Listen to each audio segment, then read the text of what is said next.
सोनिया गांधी तो पुछगिछ के खिलाफ कांग्रेस के प्रदर्शनों को लेकर केंद्रीय मंत्री अनुराग ठाकुर ने सवाल चुकिया है। उन्होंने कहा है कि की गांधी परिवार तो सवाल जवाब नहीं हो सकते। आखिर गांधी परिवार खुद नूं देश की जांच एजेंसियां तो उत्ते क्यों समझदा है। करने में कभी पीछे नहीं हटी। संवैधानिक पदों पर बैठे लोगों पर भी हमला करती रही, प्रशंसन खड़े करती रही और ये तो अपनी सरकार में भी ऑर्डिनेंस को फाड़ते रहे। इनके लिए नई बात नहीं है, क्योंकि एक परिवार अपने आप को देश के कानून और जांच एजेंसियों से ऊपर समझता है। अब देश के सामने सवाल ये खड़ा होता है कि क्या गांधी परिवार देश के कानून से ऊपर है? क्या गांधी परिवार और कांग्रेस के भ्रष्टाचार पर जांच नहीं हो सकती? क्या ये देश को मान लेना चाहिए कि ये भ्रष्टाचार भी करें और जांच एजेंसियों का सामना भी ना करें? साफ दिखाता है चोरी भी और सीना जोरी भी, भ्रष्टाचार भी और बवाल भी।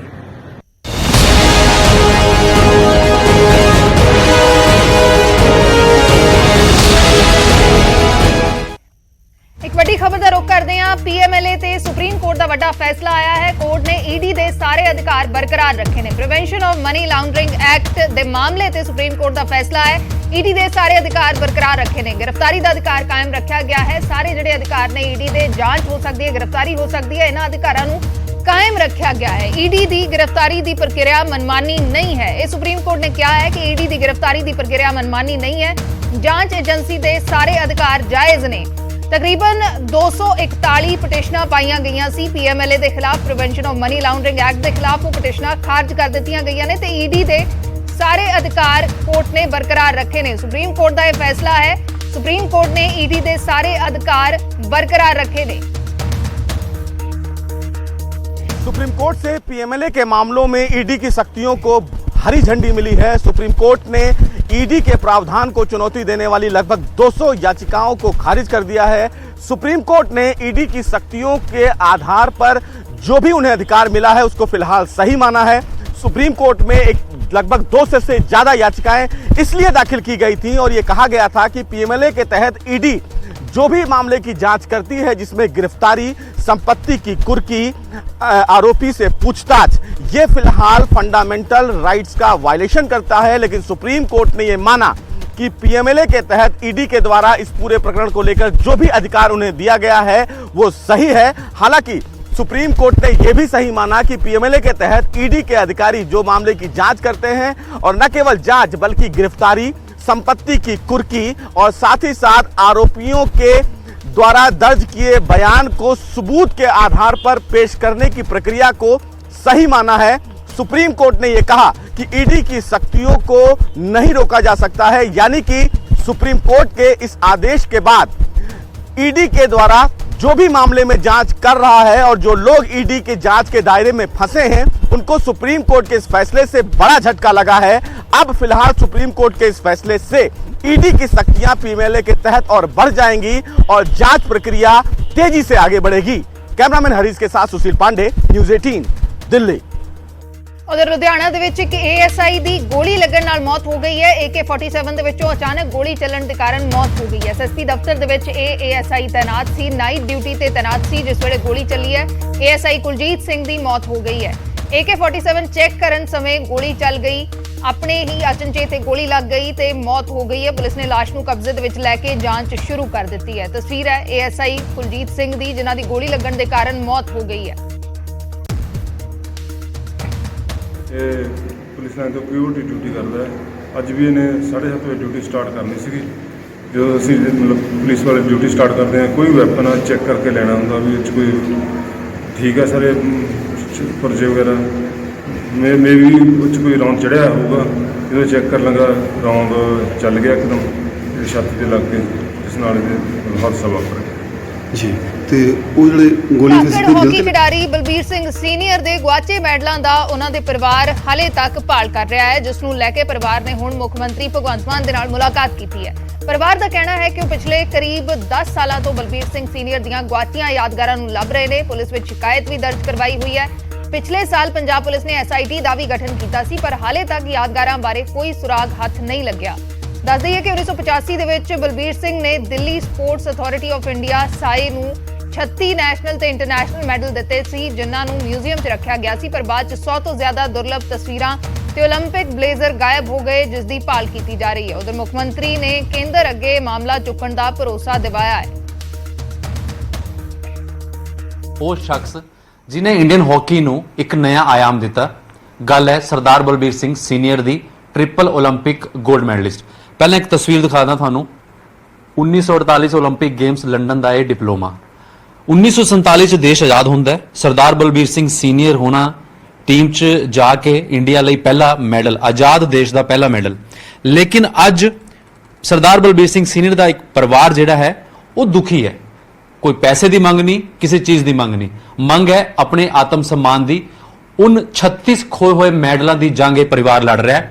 पहला बलबीर सिंह सीनियर ने देश ਲਈ तिरंगे ਲਈ मैडल जिते, इतिहास कायम किया।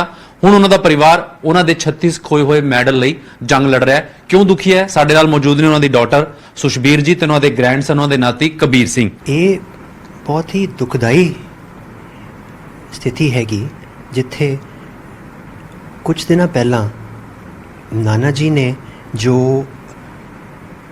वर्ल्ड रिकॉर्ड, ओलंपिक रिकॉर्ड कायम किया सी, जो दुनिया का सबसे पुराना अनटच्ड अनब्रोकन रिकॉर्ड है, ओदी 70वीं सालगिरह सीगी। उस दिन मैं भगवंत मान जी नूं मिलिया हैगा। ये अपने देश के वासियों लिए, देश लिए गर्व का मान है कि भाई ओलंपिक्स का सबसे पुराना रिकॉर्ड एक भारतीय दे नाम हैगा। बट दूजे पासे अगर देखा जाए तो तुसी एक खिलाड़ी ली उन्हें जो अपने खून पसीने कमाई होंदी है, पूरी जिंदगी की खून पसीने कमाई, वो तुसी किस तरह गुम या गायब हो सकती है। एंड ये 36 मैडल की स्टोरी सिर्फ नहीं हैगी। एंड वही पंगा हैगा कि ये 36 मैडल उन्हां दा 1956 ਦਾ कैप्टन ਦਾ ओलंपिक ਦਾ ਬਲੇਜ਼ਰ ਤੇ ਉਹਦੇ ਨਾਲ 130 ਫੋਟੋਗ੍ਰਾਫਾਂ ਦਾ ਜੋ ਉਸ ਟਾਈਮ ਤੇ ਫੋਟੋਗ੍ਰਾਫਸ ਹੁੰਦੀਆਂ ਸੀਗਾ ਉਹਦਾ ਪ੍ਰੋਬਲਮ ਹੈ। ਇਹ ਸਾਰੀ ਚੀਜ਼ਾਂ ਇੱਕ ਹੀ ਬੰਦੇ ਦੀਆਂ ਸਾਰੀ ਚੀਜ਼ਾਂ ਗੁੰਮ ਹੋਣੀਆਂ, ਇਹ ਮੈਨੂੰ ਨਹੀਂ ਸਮਝ ਆਉਂਦਾ ਕਿ ਇਹ ਕਿਦਾਂ ਹੋ ਸਕਦਾ ਹੈਗਾ। ਐਂਡ ਇਹ ਵਾਲੀ ਮੁਹਿੰਮ ਅਸੀਂ ਪਿਛਲੇ 10 ਸਾਲਾਂ ਤੋਂ ਲੜ ਰਹੇ ਹੈਗੇ ਆ। ਉਹਨਾਂ ਦੀ ਡਾਟਰ ਵੀ ਹੈਗੇ ਨੇ, ਔਰ ਕਿਉਂਕਿ ਇੱਕ बाप बेटी का रिश्ता बहुत ही अहम होंदा है और हमेशा इन्होंने सेवा भी बड़ी की है। सुशबीर जी, फाइट मैं इस करके जिक्र किया कि एक जिंदगी की फाइट अलग होंदी है, लेकिन जो उन्होंने कोई खजाना नैशनल पहला नैशनल मैडल तो लैके इंटरनेशनल मैडल, एशियन गेम्स का मैडल भी वो शामिल है, वो गुमिया होया। एक हुण फाइट परिवार वो लड़ रहा है। हाँ उमेश, ये कहानी बहुत पुरानी हो गई। हुण ਜਦੋਂ बड़े साल हो गए सानू लड़ाई करदिया होया, from pillar to post we have not left any stone unturned, पर हाले तक किसी नतीजे ते नहीं पहुँचे। उन्हें इन्नी कमाई की ते तुसीं ओदा सारी जिंदगी का खजाना जिहड़ा है वो गायब हो गया अपनी कंट्री चों। जिस कंट्री लिए कमाया, जिस झंडे लिए कमाया, उत्थे ही उन्हां दा खजाना गुम हो जाए या लुटिया जाए, जिहड़ा सरकारी महकमे तो गायब हो जाए। उम्मीद किन्नी क्या थानू? किन्नी वड्डी गल है। और जदों मैं यही क्वेश्चन डैड नूं बड़ी बारी पुछदी सी कि मैं कहा डैड तुसी किस तरह कहंदे हो कि इन्ने शांत रह फिर भी रह लैंदे हो, पर तुसी मैनूं दसो तुहानूं फील नहीं हुंदा कि तुहाडा सब कुछ गायब हो गया एट द एज ऑफ 90+? फिर वो कदी अखां मॉइस्ट हो जांदियां सी उन्हां दियां, फिर कह दिंदे सी कि इस तरह फील हुंदा है कि जिस तरह अपनी फैमिली दा कोई बड़ा क्लोज रिलेशन जिहड़ा है वो गायब हो गया, चला गया, मर गया। So how do we handle this as normal human being? असी जो कुछ हुण तक कर सकदा कोई ordinary human being, ordinary Indian, वो असी हुण तक कर चुके हैं, but we don't know how to go about it further.